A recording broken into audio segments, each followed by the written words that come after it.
Meus queridos irmãos e irmãs, mais uma vez eu tenho a honra de saudá-los com a graça e a paz do Senhor Jesus.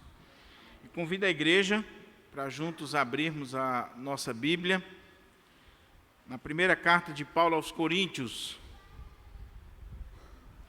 Nós vamos dar sequência à nossa série de exposições nesta carta tão preciosa. E nós estamos no capítulo 15, 1 Coríntios, capítulo 15, do verso 20 ao verso 28. 1 Coríntios 15, verso 20 a 28, palavra do Senhor. Se você perdeu algumas das mensagens anteriores, já foram mais de 30 exposições na carta aos Coríntios, você pode ir no canal da nossa igreja e tem uma playlist com todas as mensagens que foram ministradas nesta carta. E no capítulo 15 nós acreditamos que vai ser 5 ou 6 mensagens. Então esta é a terceira no capítulo 15 e estaremos ainda pelo menos uns 3 ou 4 domingos vendo aí este capítulo tão precioso que trata da ressurreição, da doutrina da ressurreição. Nesta série nós estamos usando a versão King James atualizada. Não é a versão padrão da nossa igreja, a versão costumeira da igreja presbiteriana é a ARA, Almeida Revista e Atualizada, mas especificamente nesta série da Carta aos Coríntios, nós estamos usando a King James. Diz assim a palavra de Deus, 1 Coríntios 15, 20 a 28. No entanto, em realidade, Cristo ressuscitou dentre os mortos, sendo Ele o primeiro dos frutos dentre aqueles que dormiram. Porque, assim como a morte veio por um homem, da mesma forma, por um homem veio a ressurreição dos mortos. Porquanto, assim como em Adão todos morrem, em Cristo todos serão vivificados. Contudo, cada um por sua vez. Cristo primeiro, logo depois os que são de sua propriedade na sua vinda. Então virá o fim, quando ele entregar o reino a Deus o Pai, depois de ter destruído todo domínio, potestade e poder. Porque é necessário que ele reine, até que absolutamente todos os seus inimigos sejam prostrados debaixo dos seus pés. E o último inimigo que será destruído é a morte. Pois ele tudo sujeitou debaixo dos seus pés. Porquanto, quando se afirma que tudo lhe foi submisso, é evidente que isso não inclui o próprio Deus, que conduziu todas as coisas à submissão de Cristo. Todavia, quando tudo lhe estiver sujeito, então o próprio Filho se submeterá àquele que todas as coisas lhe colocou aos pés, a fim de que Deus seja absolutamente tudo em todos. Vamos orar mais uma vez e suplicar pela graça, pela direção do Senhor nas nossas vidas e mais uma mensagem da palavra de Deus. Oremos ao Senhor. Pai querido, nós queremos te agradecer pelo privilégio de mais uma vez estarmos aqui reunidos na tua presença e podermos abrir a tua palavra e meditar na tua palavra.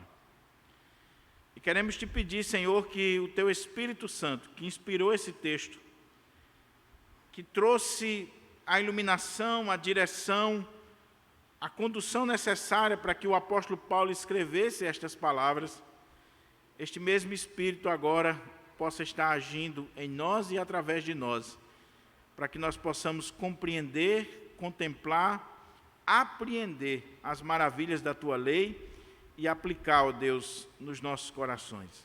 Fala conosco, Senhor, mais uma vez, em nome de Jesus.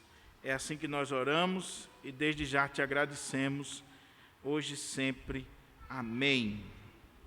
Por favor, mantenha aí a sua Bíblia aberta, para que a gente possa considerar esse texto.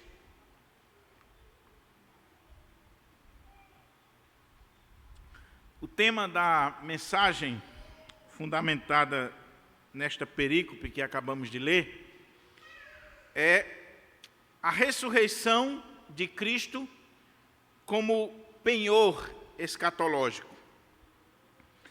A ressurreição de Cristo como penhor ou garantia escatológica.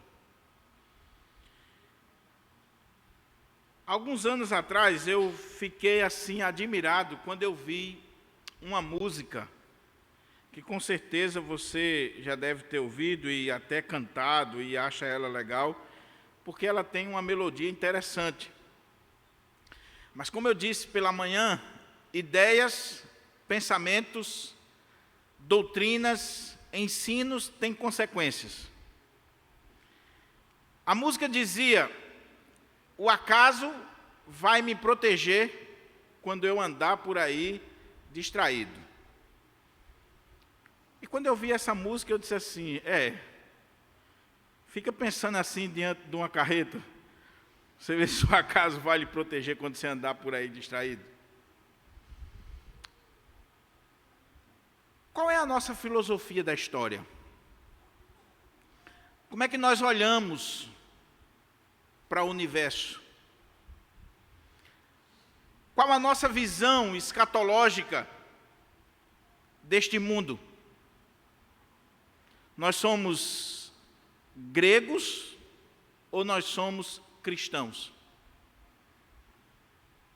Os gregos olhavam para a história e viam a história como cíclica,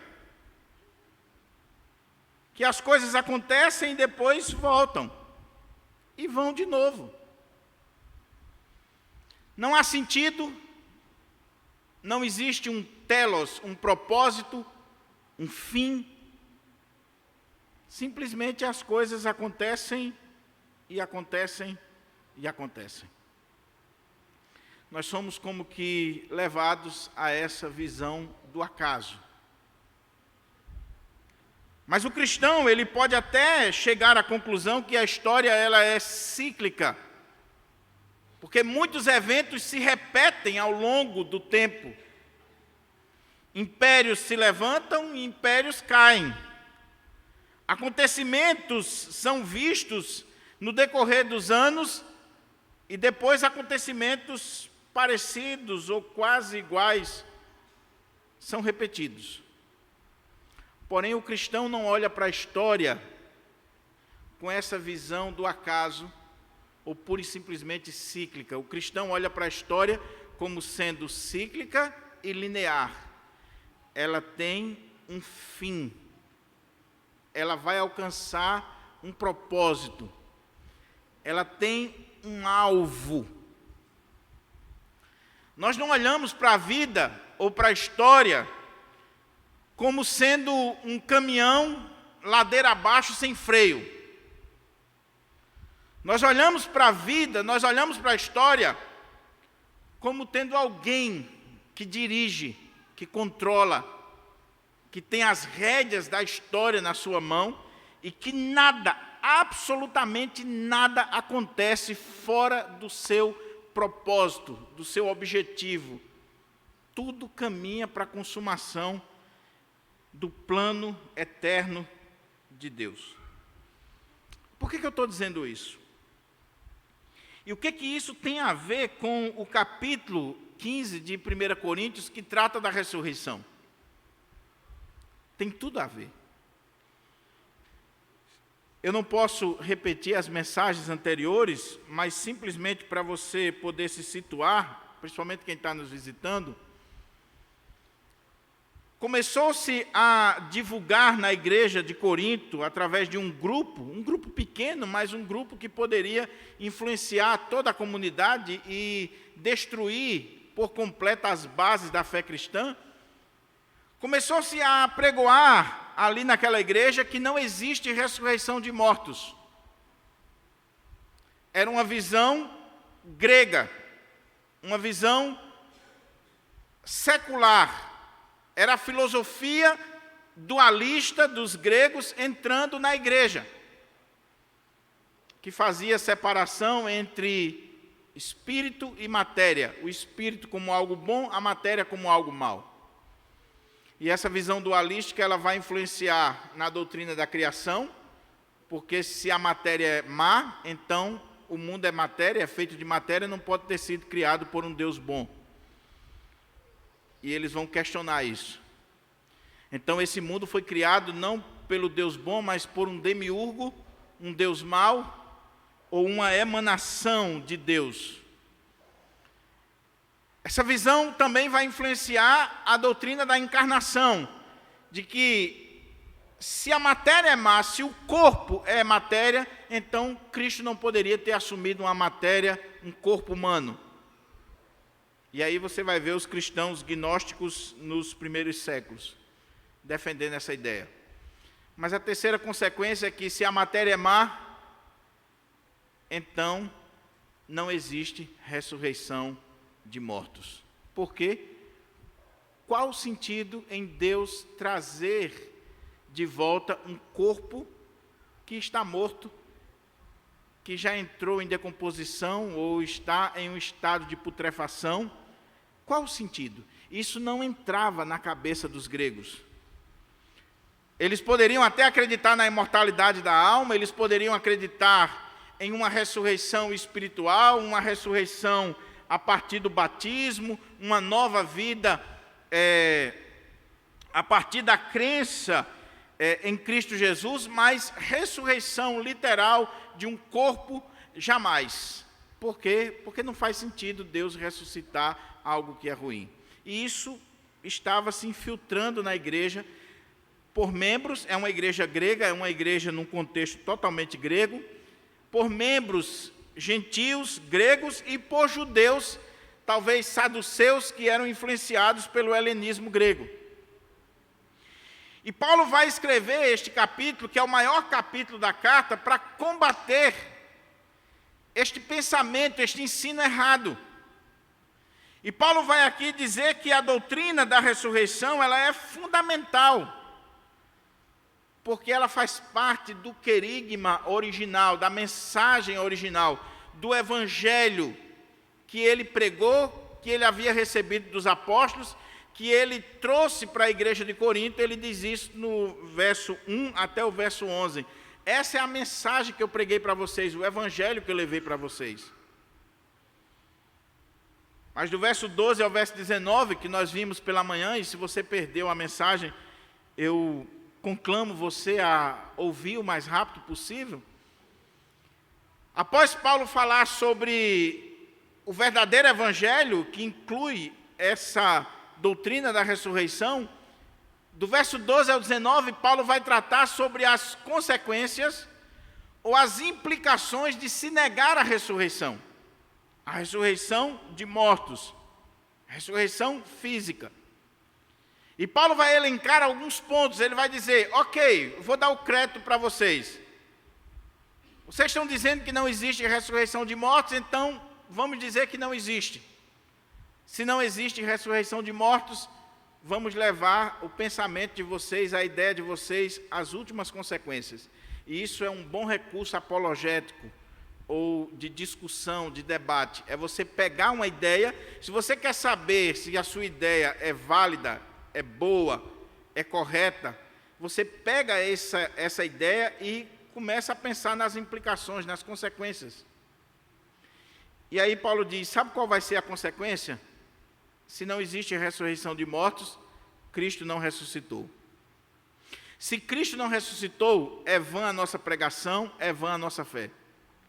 Se Cristo não ressuscitou, nós, os apóstolos, que pregamos essa mensagem, nós que asseveramos que Deus ressuscitou a Cristo, nós somos tidos ou seremos pegos como falsas testemunhas de Deus.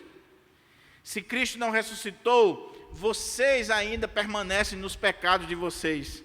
Se Cristo não ressuscitou, aqueles que morreram na fé em Cristo, ou que morreram em Cristo, estão perdidos, porque se morreu, acabou. Aqueles irmãos, os missionários, os mártires, as pessoas que morreram na fé, estão todos perdidos. E pior ainda, se Cristo não ressuscitou, e nós esperamos em Cristo somente nesta vida, nesta dimensão, nós somos os mais miseráveis de todos os homens.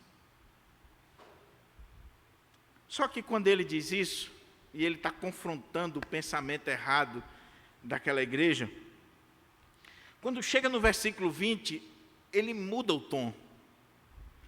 E ele muda também o tema. Ele vai entrar agora em um outro ponto, em um outro assunto, e ele vai declarar a ressurreição de Cristo como um fato, e não só a ressurreição de Cristo, mas a ressurreição dos mortos.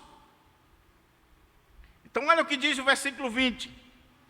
No entanto, mas, de fato, ou como diz aqui na minha versão, King James atualizada, no entanto, em realidade, Cristo ressuscitou. E louvado seja Deus por essa palavra de Paulo. Porque Paulo mostrou as consequências se Cristo não tivesse ressuscitado, e se não existe ressurreição dos mortos. Nós seríamos dignos de pena, nós seríamos os homens mais infelizes, nós não teríamos esperança, nós estávamos nos nossos pecados, mas quando Paulo vem elencando todos esses males, ele vai mudar o tom e dizer assim, mas, ou pelo contrário, e como dizia Dr. Martin Lloyd Jones, nunca pule uma conjunção adversativa na Bíblia. As conjunções, elas são como que dobradiças. Paulo estava falando um assunto, e aí ele coloca uma conjunção, e é uma dobradiça para um outro ponto, para um outro assunto. E a adversativa, ela faz exatamente esse contraste entre o que acabou de ser dito e o que vai ser dito agora. E ele diz assim, no entanto, pelo contrário, ou mas, de fato, Cristo ressuscitou. Ou seja, por mais que existisse alguns ali que estavam pregando que não há ressurreição de mortos, e a consequência lógica é que se não há ressurreição de mortos, significa dizer que Cristo não ressuscitou e tem todas essas consequências, Paulo, ele vai dizer, mas, de fato, Cristo ressuscitou. E meus amados irmãos e irmãs, a doutrina da ressurreição de Cristo, ressurreição literal, como disse um teólogo que eu estava lendo, é o galho da árvore sobre o qual todos nós estamos pendurados.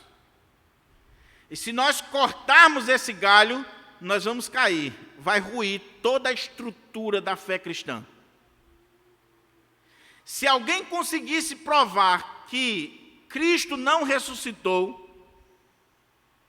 se alguém conseguisse achar o corpo de Cristo, o túmulo de Cristo, ali com o seu corpo, o cristianismo, ele ruiria em um segundo.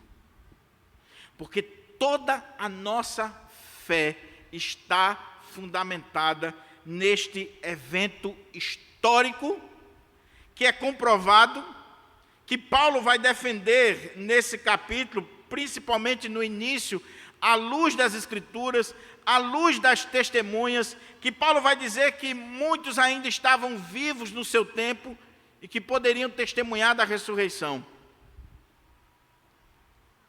Cristo ressuscitou. Por que nós estamos reunidos aqui no domingo? e não na segunda ou na terça? Por que no domingo as igrejas no mundo inteiro se reúnem? Por que a igreja cristã sempre defendeu que o domingo é o dia do Senhor? É o dia mais importante para o cristão. Porque foi no domingo que Cristo ressuscitou, e a ressurreição é o alicerce da nossa fé. É a base da nossa fé. Como Paulo disse, se Cristo não tivesse ressuscitado, era vã a nossa pregação, inútil a nossa fé. Não fazia sentido nenhum. Mas aí Paulo está dizendo, Cristo ressuscitou. É um fato, é um evento histórico, é uma verdade absoluta. Cristo ressuscitou. E meu querido irmão, você precisa crer nisso. E se você não crê nisso, você não é um cristão. Você não pode ser um cristão. Só que Paulo vai aprofundar a coisa. Porque a discussão aqui é a doutrina da ressurreição e as suas implicações na vida da igreja, na minha vida, na sua vida. E agora o que Paulo vai defender aqui é a doutrina da ressurreição e as suas implicações escatológicas. O que Paulo vai falar aqui agora é algo extremamente importante para aquela igreja e para nós que estamos aqui. Porque o que Paulo vai defender aqui é que a ressurreição de Cristo, ela é única. E ela é diferente de qualquer ressurreição, quer no Antigo, quer no Novo Testamento, quer na história. A ressurreição de Jesus, ela é um evento único, absoluto, diferente de todos os outros que você possa imaginar. Por quê? Porque a ressurreição de Jesus tem um caráter escatológico, futurístico. Ela aponta para essa consumação dos séculos. Ela aponta para essa filosofia da história. Ela aponta para esse plano escatológico de Deus, da implantação do reino de Deus que está em curso e que, se não fosse a ressurreição de Jesus, não daria certo. Aconteceu ressurreição no Antigo Testamento? Aconteceu. Aconteceram ressurreições no Novo Testamento? Aconteceu também. Jesus ressuscitou a Lázaro, por exemplo. Diz a Bíblia que quando Jesus morreu ali na cruz, quando ele estava sendo morto ali, e quando ele está sendo crucificado, os túmulos ali em Jerusalém foram abertos, e aqueles que estavam ali nos túmulos, eles ressuscitaram. Está lá no Evangelho de Lucas. E só saíram dos túmulos após a ressurreição de Jesus. E Hebreus coloca que algumas pessoas receberam seus entes queridos, mulheres receberam seus maridos, que ressuscitaram. O poder na ressurreição de Jesus foi tão grande que muitos ressuscitaram e foram vistos naquele período. Mas a ressurreição de Jesus é diferente de todas elas, e eu vou argumentar por quê à medida que nós formos lendo o texto. Então, qual é o tema do nosso sermão? A ressurreição de Cristo como penhor, ou como garantia escatológica. A ressurreição de Jesus, o que Paulo está dizendo, ela tem uma importância fundamental para a igreja, e aquela igreja não podia negar, nós não podemos negar, porque ela é uma garantia, um penhor daquilo que vai acontecer no futuro. Paulo começa argumentando, dizendo que a ressurreição de Cristo é a primícia. Olha como é que diz o texto aí, por favor. Olha para a sua Bíblia. No entanto, em realidade, Cristo ressuscitou dentre os mortos, sendo ele o primeiro dos frutos dentre aqueles que dormiram. Sendo ele as primícias, sendo ele o primeiro dos frutos daqueles que dormiram. lembra que nós argumentamos na mensagem anterior, Paulo usa a palavra dormir aqui, porque ele está contrapondo a ideia de que não há ressurreição. Então, o que ele está dizendo é que a morte para o cristão é como que dormir. E quando você dorme, você tem a expectativa de acordar. Senão você está morto completamente. Então, para o cristão, esse momento ali é um sono. O corpo, não a alma, mas o corpo está dormindo na expectativa de despertar, de ressuscitar um dia. Só que ele diz algo aqui interessante. Os judeus acreditavam na ressurreição, principalmente os fariseus. Os saduceus não, porque foram influenciados pela filosofia grega, pelo helenismo. Mas os fariseus acreditavam, a maioria dos judeus acreditavam na ressurreição dos mortos. Acreditavam que um dia os mortos podem ressuscitar. Só que o que Paulo está dizendo aqui é algo muito interessante que os próprios judeus não sabiam. Paulo está dizendo que a ressurreição de Cristo ela tem uma importância fundamental. E eu não posso negar a ressurreição de Cristo, porque a ressurreição de Cristo é esse penhor, é essa garantia, são as primícias, o primeiro fruto daqueles que dormem. A ideia aqui é quando se fazia uma colheita, e aí você tira os primeiros frutos daquela colheita, e você envia aqueles primeiros frutos como garantia de que a colheita toda vai chegar.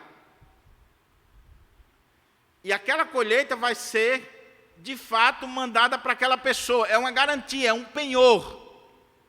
Então, eu recebi os primeiros frutos, eu recebi as primícias, e aí eu estou verificando, é como a primeira parcela do pagamento, é um penhor, é uma garantia. Eu recebi esses primeiros frutos, eu estou olhando para eles, e isso significa dizer que tem toda uma colheita igual a isso aqui, do mesmo nível, que vai vir, e eu estou recebendo aqui a garantia. É o primeiro fruto, é a garantia, é o penhor. Então Paulo está dizendo, mas de fato, Cristo ressuscitou dentre os mortos, sendo ele o primeiro dos frutos dentre aqueles que dormiram. Ou seja, qual é o ponto aqui de Paulo? Irmãos, nós não podemos negar a ressurreição de Cristo, porque se nós negarmos a ressurreição de Cristo, aí sim nós vamos negar toda a ressurreição. Por quê? Porque ele foi o primeiro. Mas aí talvez você que é um leitor mais atento, e você já se ligou, quando eu falei das ressurreições do Antigo Testamento, do Novo Testamento, você diga assim, não, pastor, mas espera aí, não tem um erro aqui não? Será que esse texto de Paulo e Colossenses 1,18, por exemplo, quando diz que Cristo é o primogênito daqueles que dormem, daqueles que morreram? Como é que ele pode ser o primeiro se antes dele teve ressurreição? Como é que ele pode ser o primeiro se ele ressuscitou Lázaro? Como é que ele pode ser o primeiro, ou as primícias, ou o primeiro fruto, se teve o filho da viúva de Naim? Não existe um erro aqui? Não.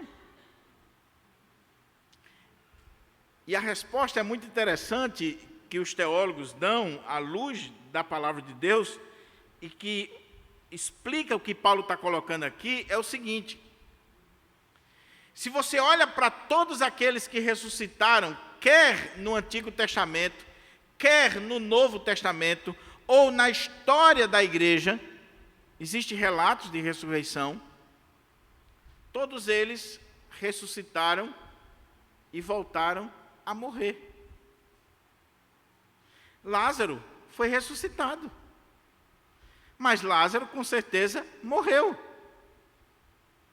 O filho da viúva de Naim e tantos outros. Por que Cristo é as primícias dos que dormem? Por que a ressurreição de Cristo, a doutrina da ressurreição de Cristo é ímpar, singular? Por que ele é o primeiro fruto, ele é as primícias, ele é o primogênito? Porque Cristo foi aquele que ressuscitou para nunca mais morrer. Ele é aquele que ressuscitou e ele recebeu um corpo transformado, um corpo glorificado, e nunca mais a morte terá domínio sobre aquele corpo de Cristo. Então ele é o primeiro dessa ressurreição, desse evento. E o que Paulo está dizendo aqui é que ele é essa garantia. Se Deus ressuscitou Cristo como esse primeiro fruto, essa primícia, esse primogênito, se Deus ressuscitou Cristo dessa forma, Ele está garantindo que Ele vai ressuscitar a todos os demais também dessa forma. Ou seja, haverá um dia em que nós ressuscitaremos para nunca mais morrer, porque nós receberemos um corpo glorificado, um corpo transformado, um corpo semelhante ao do nosso amado Senhor e Salvador Jesus Cristo. E Ele é a garantia. Ele é a primeira parcela. Ele é como que o anel de noivado que era usado na época, que garantia que o cara vinha buscar a noiva. Se Deus fez isso em Cristo, Ele vai fazer com todos os outros, porque Ele é a garantia. Aí Paulo vai explicar mais um pouco o verso 20. No verso 21 e 22. Olha como é que diz. Porque, assim como a morte veio por um homem, da mesma forma por um homem veio a ressurreição dos mortos. Porquanto, assim como em Adão todos morrem, em Cristo todos serão vivificados. É a primeira vez nas cartas paulinas que aparece essa visão de Paulo, onde Paulo coloca em paralelo e faz o contraste entre Adão e Cristo.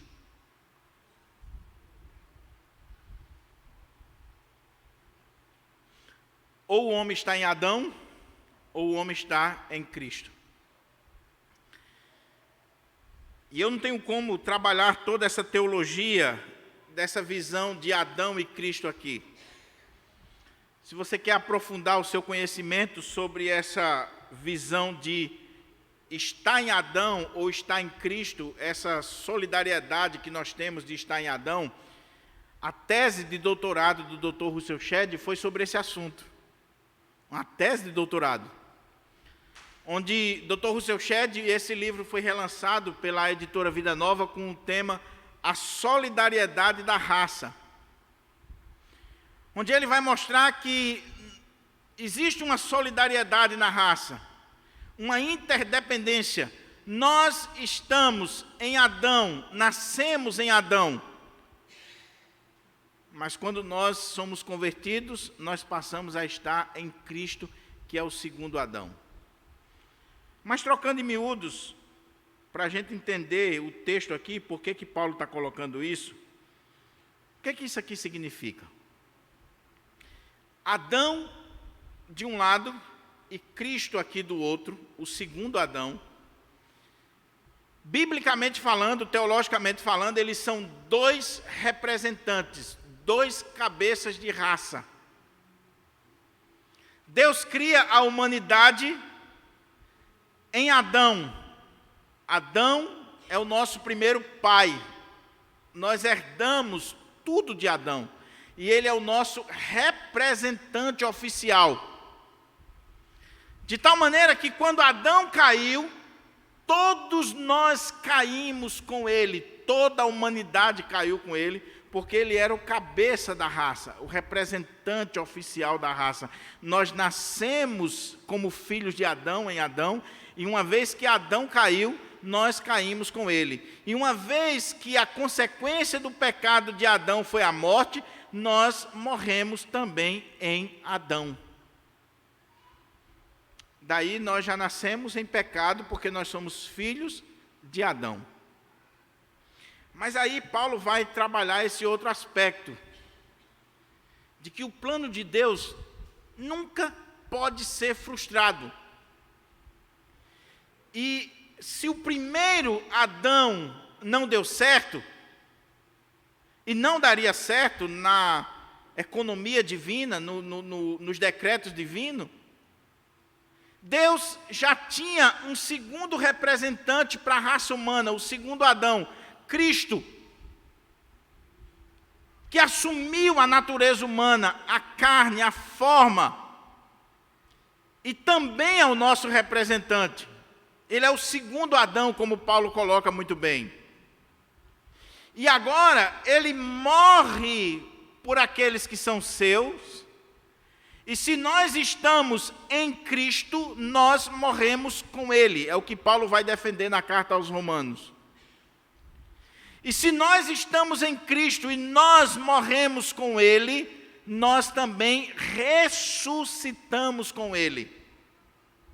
E se nós ressuscitamos com ele, nós ressuscitamos para uma nova vida, para uma nova história, para uma nova existência. A grande questão é, você está em Adão, você ainda vive em Adão, na velha natureza, ou você está em Cristo? A humanidade é dividida nesses dois grupos. Aqueles que estão em Adão, e estando em Adão estão condenados, ainda permanecem nos seus pecados, e aqueles que estão em Cristo. Aí, olha o que Paulo está dizendo. Ele está dizendo, olha, Cristo é as primícias dos que dormem, a garantia, é a primeira parcela. Por quê? Porque assim como a morte veio por um homem, do mesmo modo, por um homem veio a ressurreição dos mortos. Porquanto, assim como em Adão todos morreram, em Cristo todos serão vivificados. Ele está dizendo, igreja de Corinto, preste atenção nisso aqui. A morte, ela não veio por um homem? Sim. Por que nós morremos? Porque nosso primeiro pai pecou, transgrediu, o salário do pecado é a morte, ele morreu e toda a humanidade morre com ele. Ok. A morte veio por um homem. E por um homem também, porque Jesus Cristo é 100% um homem, e só um homem podia salvar a humanidade. Deus, homem. Por isso que nós não podemos negar a humanidade de Cristo, nós não podemos abrir mão da humanidade de Cristo como os gnósticos abriam, porque só um homem poderia, um homem Deus, um homem que também fosse Deus, poderia redimir a humanidade. Então ele diz, assim também, por um homem, todos são vivificados. A vida, a ressurreição veio por um homem. Agora eu sei que a sua mente aí já está trabalhando e dizendo assim, espera aí, pastor.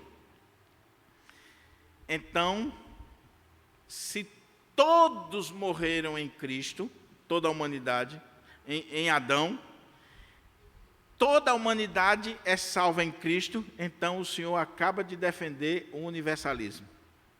O Paulo está defendendo aqui o universalismo. O que é o universalismo?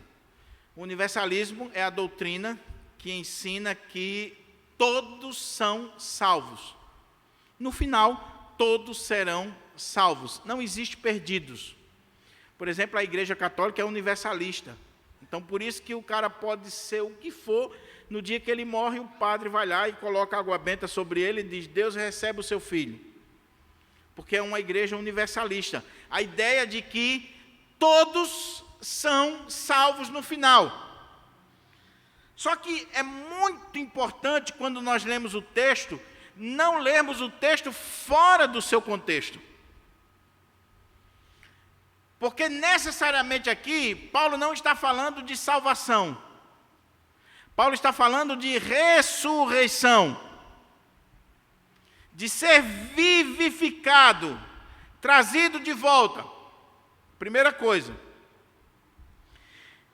E é claro que quando Cristo vier, que é o ponto seguinte, todos vão ressuscitar, justos e ímpios. Mas não significa dizer que todos serão salvos, porque serão ressuscitados.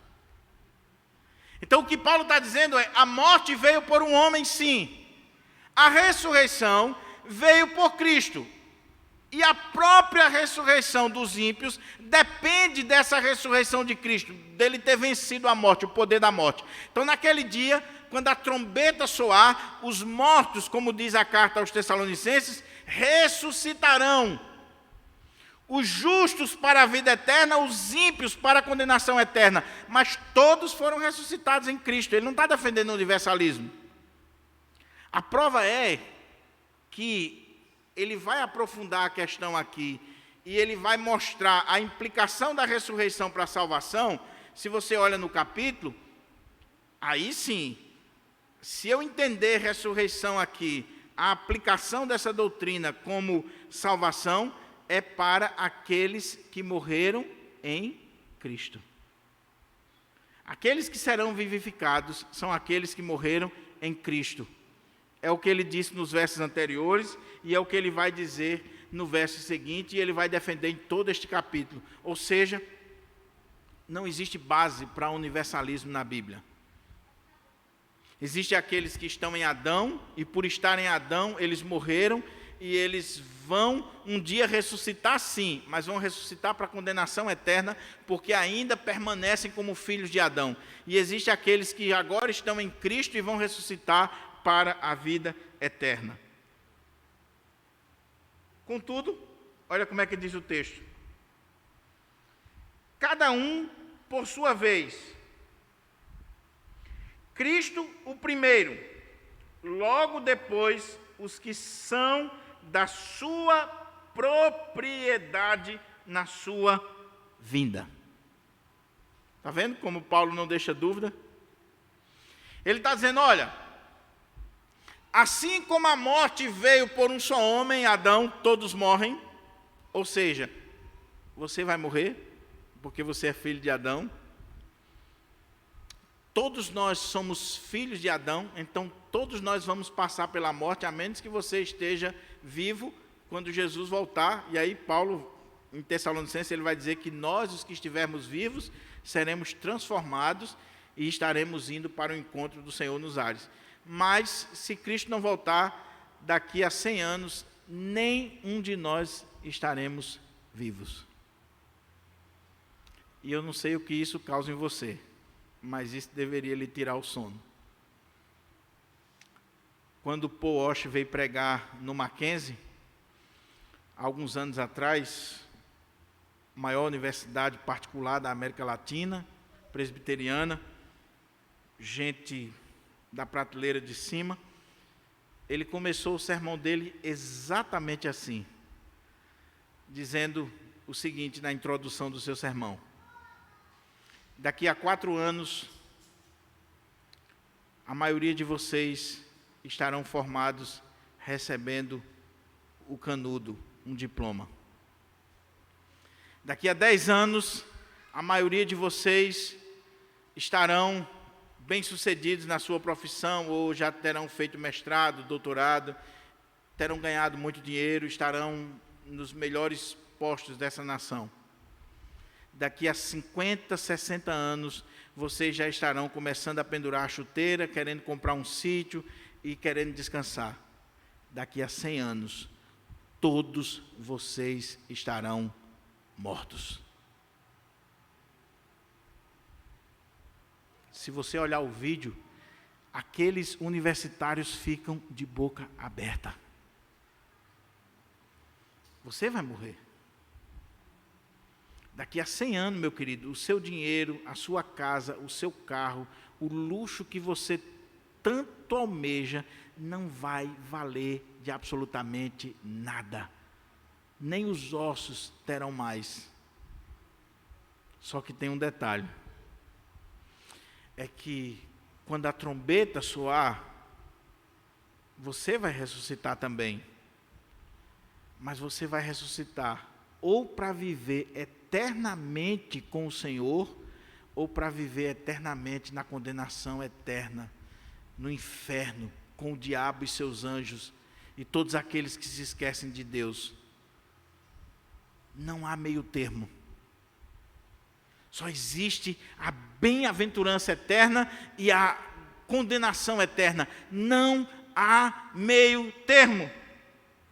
Mas Paulo está dizendo para aquela igreja, a ressurreição de Cristo é essa garantia, essas primícias, esses primeiros frutos, de que nós vamos ressuscitar. Agora, existe uma sequência.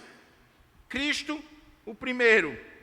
Logo depois, os que são de sua propriedade, os que são seu, aqueles que pertencem ao Senhor, eles vão ressuscitar.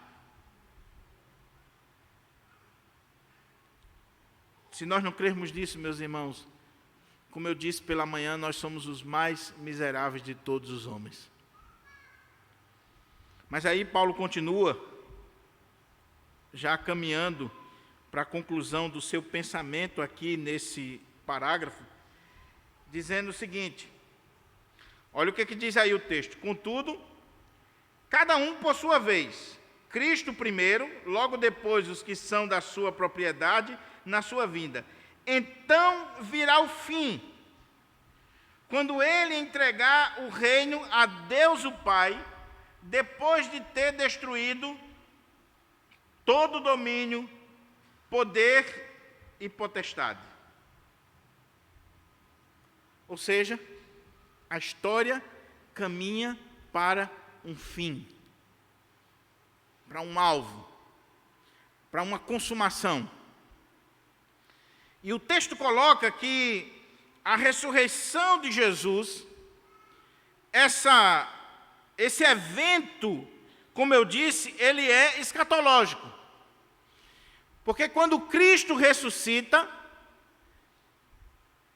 o que nós temos aqui é Cristo recebendo da parte do Pai todo o poder e toda a autoridade, quer nos céus, quer na terra. Lembra do Evangelho? Quando Jesus ressuscita e ele aparece aos apóstolos e ele manda os apóstolos pregar, como é que ele começa a mensagem antes de enviar os apóstolos?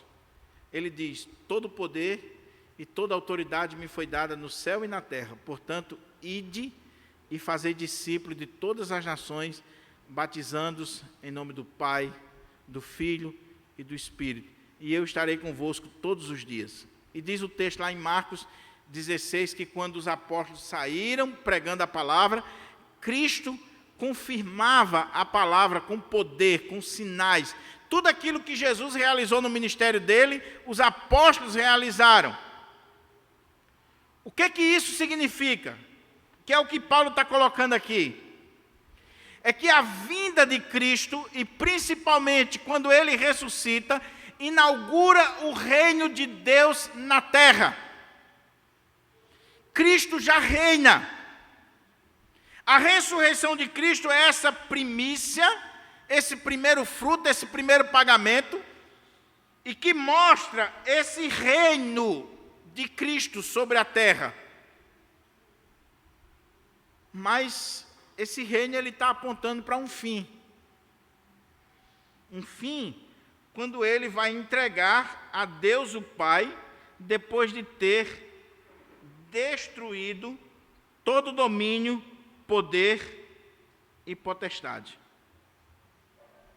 Ou seja, qual é o ponto aqui, meus irmãos, para nós pensarmos?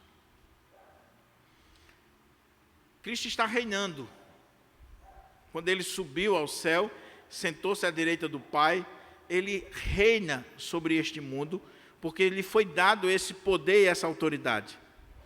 E ele está reinando a partir da sua igreja. O reino de Deus já existe nesse mundo a partir da igreja de Deus.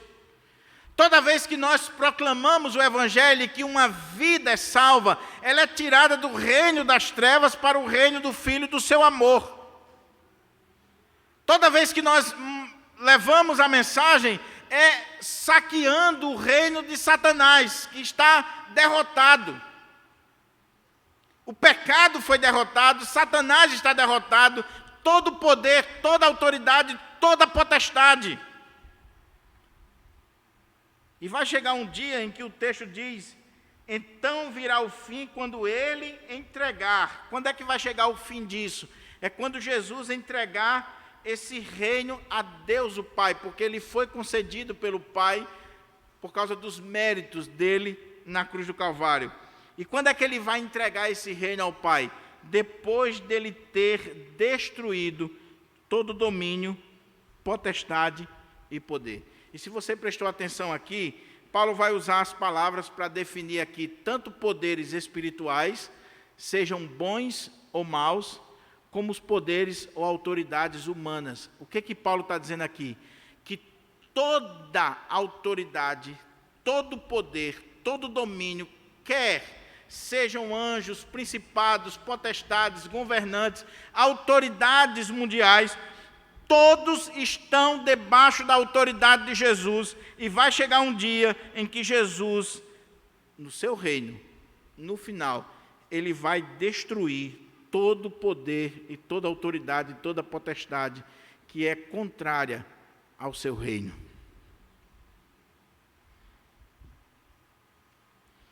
Isso vem acontecendo ao longo da história, mas vai acontecer de forma plena lá no final. Aconteceu com o Império Romano. Onde é que está o Império Romano? Onde é que está o Império Persa, o Império Grego? Onde estão os grandes nomes da história que se levantou contra Cristo, contra a sua igreja, contra o seu povo, contra o reino de Deus? Foi destruído. Lembra da imagem lá de Daniel, daquela imagem que ele vê lá, que uma pedrinha cortada não por mãos, ela vem e bate naquela imagem que significa os reinos deste mundo, e aquela imagem é completamente destruída. Então, ao longo do tempo, como eu disse, Cristo está reinando através da sua igreja, a igreja vai se expandindo. Não tem império, não tem poder, não tem domínio contra a igreja de Deus. Quer principados, quer potestade, quer autoridade, quer domínio, se levanta para cair mais cedo ou mais tarde. E lá no final eles serão submetidos ao Senhor Jesus Cristo. Isso deve nos dar esperança, meus irmãos. Aí ele diz: porque é necessário que ele reine até que absolutamente todos os seus inimigos sejam prostrados debaixo de seus pés. Ele reina, mas é necessário que ele reine até que todos os seus inimigos estejam debaixo dos seus pés. Puxa o filme aqui comigo. O que Paulo está dizendo? Quando Cristo ressuscitou, a ressurreição de Jesus mostra que ele começou a reinar. E ele está reinando através da sua igreja. Ele domina, ele tem o poder, ele está à direita do Pai dominando. E haverá um dia que ele vai entregar esse reino ao Pai, mas ele só vai entregar esse reino ao Pai quando ele estiver reinando plenamente, absolutamente. E isso vai acontecer lá na frente, é um evento escatológico, quando todos os seus inimigos estarão debaixo dos seus pés. Louvado seja Deus. Quando a gente olha para a história, meus irmãos, nós vemos que os homens se levantaram para colocar por terra essa verdade magna da fé cristã. Ainda hoje você vê, por exemplo, se você olha esses canais de TV a cabo, History, e tantos outros aí com esses documentários, a grande maioria feito por ateus, céticos, agnósticos, teólogos liberais, querendo colocar em xeque a ressurreição de Jesus, querendo colocar em xeque o poder de Jesus. Mas até hoje eles nunca conseguiram provar, nem conseguirão, que Jesus permanece morto. Nunca.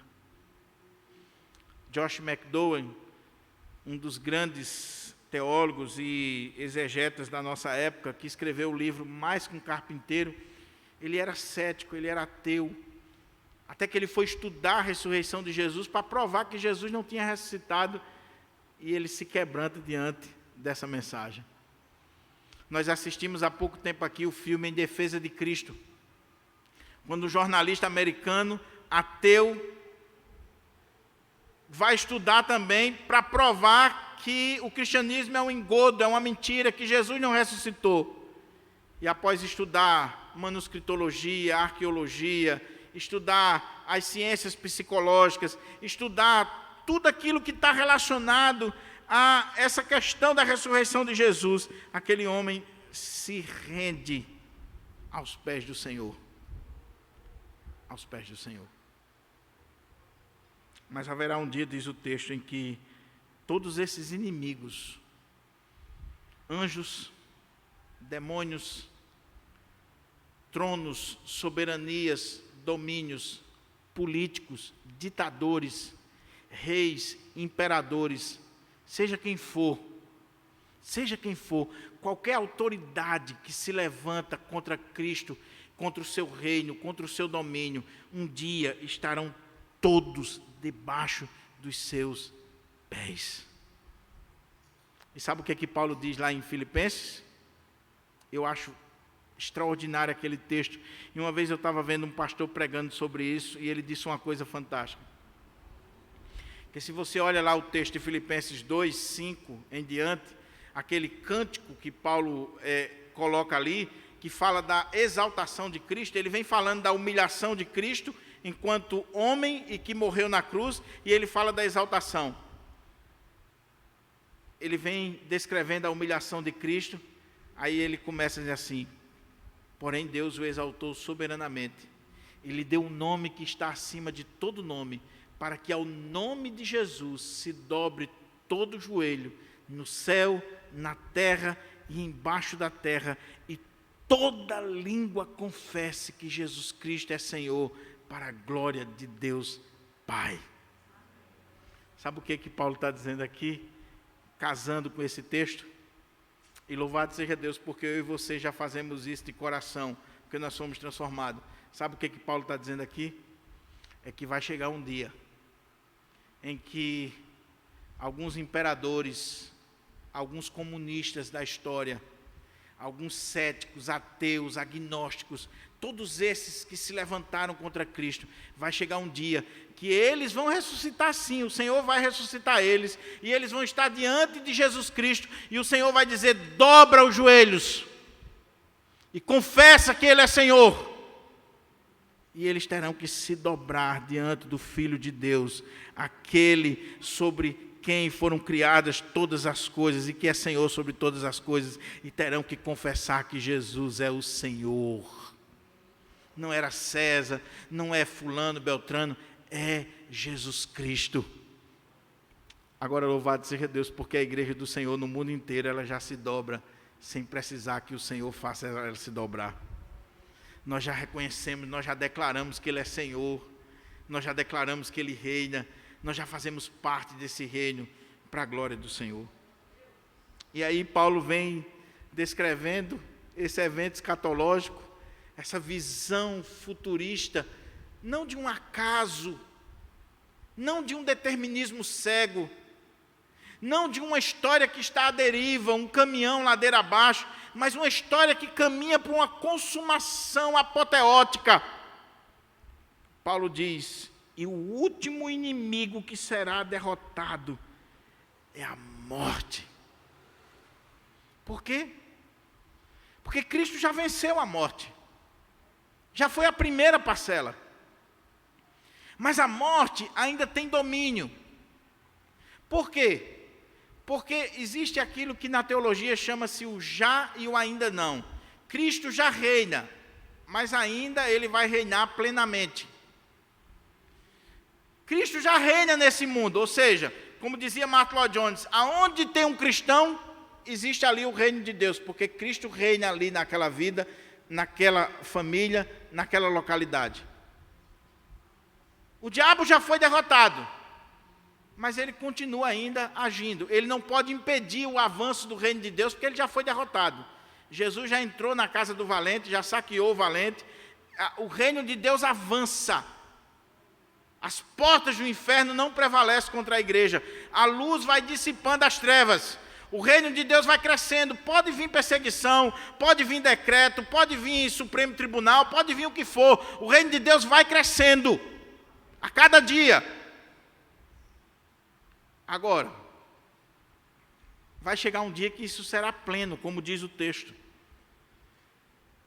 Então a morte, ela ainda está agindo, mesmo Cristo tendo vencido essa primeira parcela, essa garantia, ele venceu a morte, ele triunfou sobre a morte, mas ainda existe o arguilhão da morte, a ponto de trazer choro na igreja de Deus.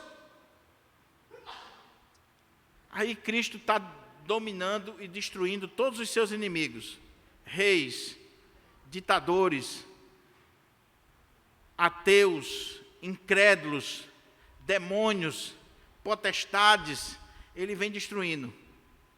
E por último, quando ele foi inaugurar esse reino definitivo, por último, ele vai vencer a morte, quando ele mandar o anjo tocar a trombeta e todos os que morreram ressuscitarem. A morte não vai ter o poder de dominar, de manter no sepulcro, de manter sobre prisão aqueles que o Senhor está dizendo assim: agora chegou a hora dos mortos ressuscitarem e se apresentarem diante do Senhor. O último inimigo a ser derrotado é a morte. E quando isso acontecer, meus irmãos, é o clímax, é o evento máximo do reino de Deus. Vai ser quando ele ressuscitar todos os mortos, para que estejam diante do Senhor, prestando contas das suas vidas. Aí ele diz: e o último inimigo que será destruído é a morte, pois ele tudo sujeitou debaixo dos seus pés, porquanto, quando se afirma que tudo lhe foi submetido, é evidente que isso não inclui o próprio Deus que o conduziu todas as coisas à submissão de Cristo. É claro, quando o texto está dizendo que todas as coisas são sujeitas a Cristo, isso aqui não diz respeito ao Pai. Existe uma economia da Trindade, o Pai, o Filho e o Espírito. E é claro que o Pai não está sujeito ao Filho, mas ele diz: todavia, quando tudo lhe estiver sujeito, de forma plena, quando tudo estiver sujeito diante de Cristo, de forma plena, até a própria morte vencida, então o próprio Filho se submeterá àquele que todas as coisas lhe colocou aos pés, a fim de que Deus seja absolutamente tudo em todos. Qual é a imagem que Paulo está colocando aqui? Olha para a história, olha para o evento futuro, escatologicamente falando. Cristo ressuscitou.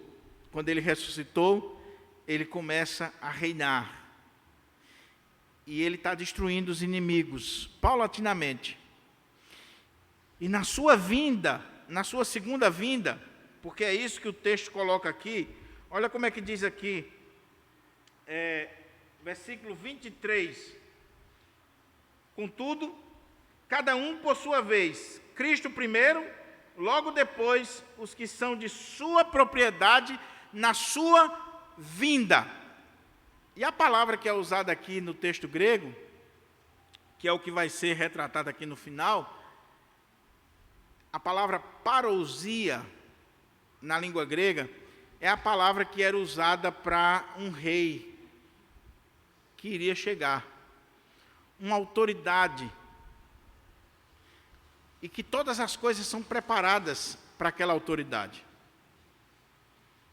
Eu morei no Guarapes 10 anos, e o Guarapes é, como você sabe muito bem, um bairro de periferia. Mas quando nós acordávamos pela manhã e víamos as ruas sendo limpas, o meio-fio pintado de branco, tudo sendo organizado, o prefeito ou a prefeita na época vai chegar, ou o governador, ou um político importante. Eles não iam lá quando estava tudo bagunçado. Eles vão e na frente vai alguém preparando o caminho.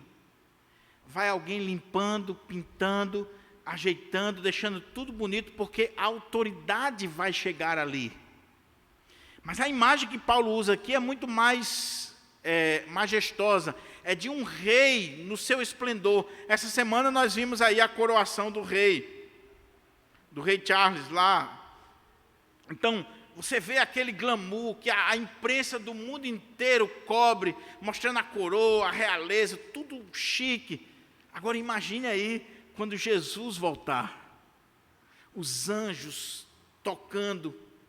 Imagine os cemitérios desse mundo, imagine o mar, imagine os terrenos aí baldios, todos dando conta dos seus mortos.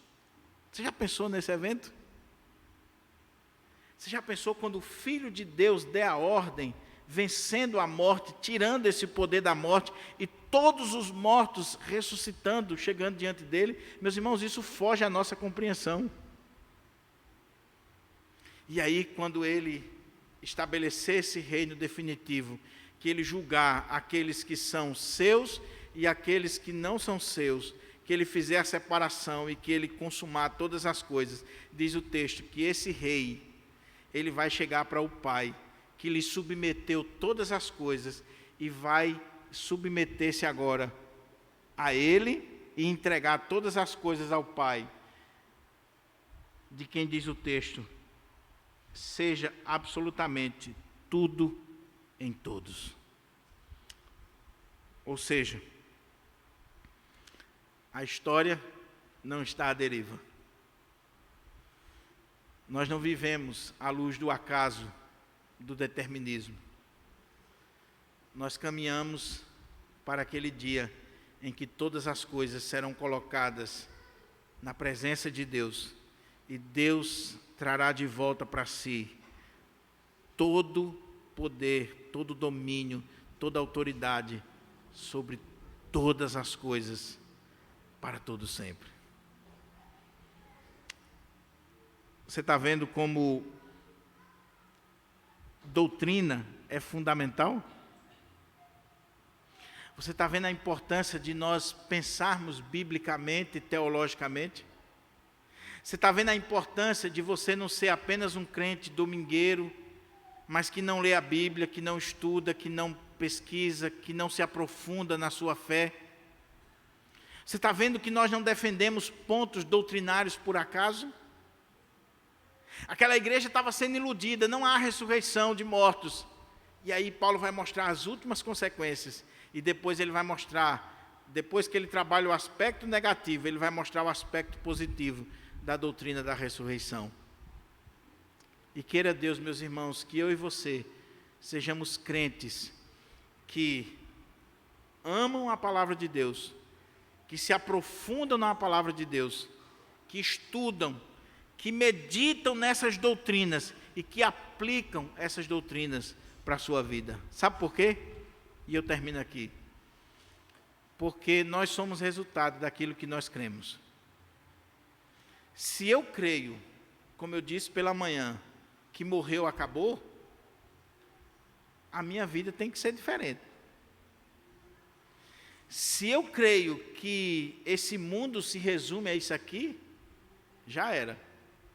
Agora, se eu creio que existe uma realidade futura, que existe vida após a morte, que existe uma ressurreição eterna que me espera, que existe um reino que está sendo estabelecido por Deus, e que eu faço parte desse reino, a minha vida vai ser completamente diferente. E o apóstolo Pedro diz assim: quem tem essa fé, purifique-se a si mesmo, santifique-se a si mesmo. O nosso reino não está aqui, meus irmãos.